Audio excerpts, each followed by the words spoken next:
I think I just figured out why the US, UK, and France are so adamantly pro-Israel right now. Like, we all knew it had to do with money, but I'm gonna tell you exactly how. There's a shout out to my uncle who told me to do some research on the Ben Gurion Canal, and I did, and I took notes. Now, who is Ben Gurion? He is known as the founding father of Israel. He was the first prime minister, yes, you guessed it, in 1948. And this canal is a proposal to connect the Red Sea to the Mediterranean Sea through here, right? But we already have a connection, and it's called the Suez Canal. And if you don't know the history, let's get into it. The Suez Canal was opened in 1869, and the Suez Canal Company was given a 99-year lease to own the Suez Canal. And guess who owned the Suez Canal Company?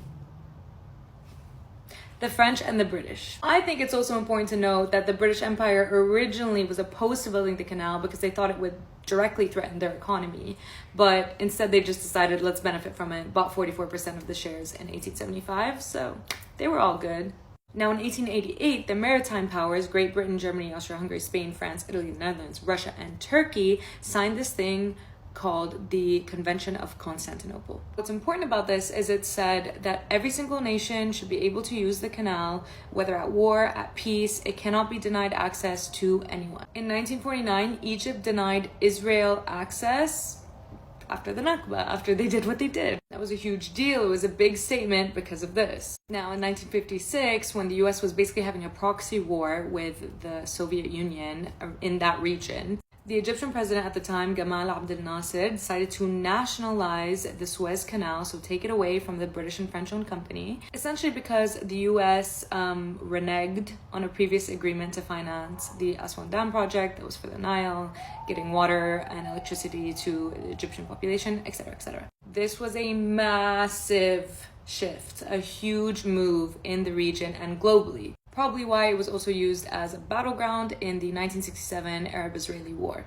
Now, after the Arab-Israeli War and the Geneva Conference, etc., what you need to know is Israel and Egypt signed a peace treaty at Camp David, signed by Jimmy Carter. This is from a US government website, by the way. My sources are checked, tried, and trusted. And the US was given credit for orchestrating a peace treaty between these two countries. Again, why were they involved from the beginning? Who knows? The US has always been here. We're in 1979 now. Should all be cool. A peace treaty was signed. Like, everything is perfect. Suez Canal is open to everyone. Cool, cool, great, right?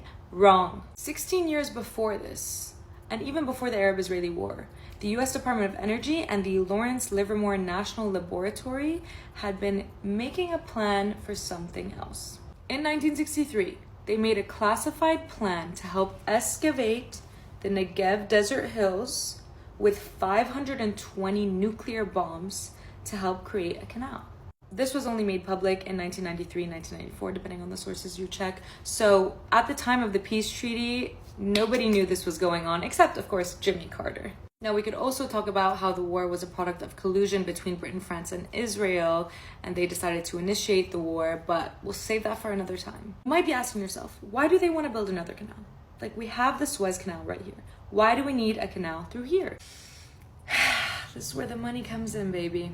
Without the Suez Canal right here, ships from Asia would have to go all the way down and around Africa in order to reach Europe. This canal right here currently sees the passage of 12 to 15%, depending on the source you check, of the world's trade and 10% of the global oil distribution. Just this little canal right here. And who benefits from this? Egypt, of course. It's their canal, right? In 2023, they broke records and made a revenue of $9.4 billion US. Yay for Egypt, right? Well, how do you think the US, the UK, France, and Israel feel about that? Not good. Suez Canal is not ideal. Up until 2014, you could only go one way, which meant for 6 hours it went in one direction and 6 hours it went in the other, which was super not efficient. It was also not wide enough to accommodate some of the largest ships in the world. So what happened in 2021? You might remember this.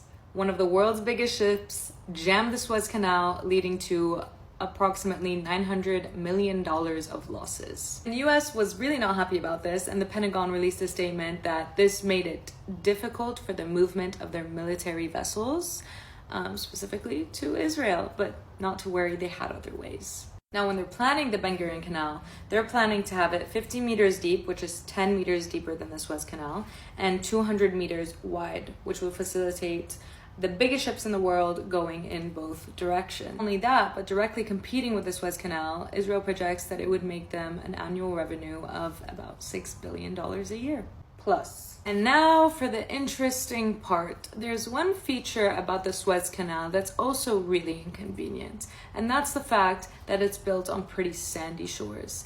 Now, I'm not an engineer. Now, from what I read, sandy shores are pretty inconvenient for a canal. They constantly need maintenance. But where Israel wants to dish it out to the Mediterranean Sea, it's a rocky land texture, which is ideal for these conditions.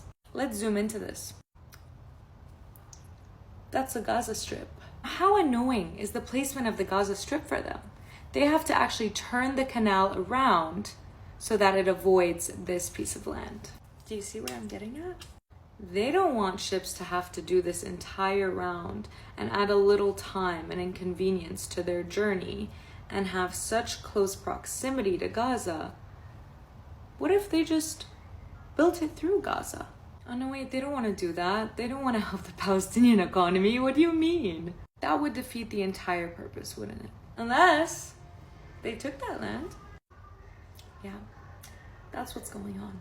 Israel wants to seize Gaza, annex the land, take it over, so they can build their canal through it. And the US, the UK, and France are all for that because it's going to make them a lot of money at the cost of millions of lives destroyed.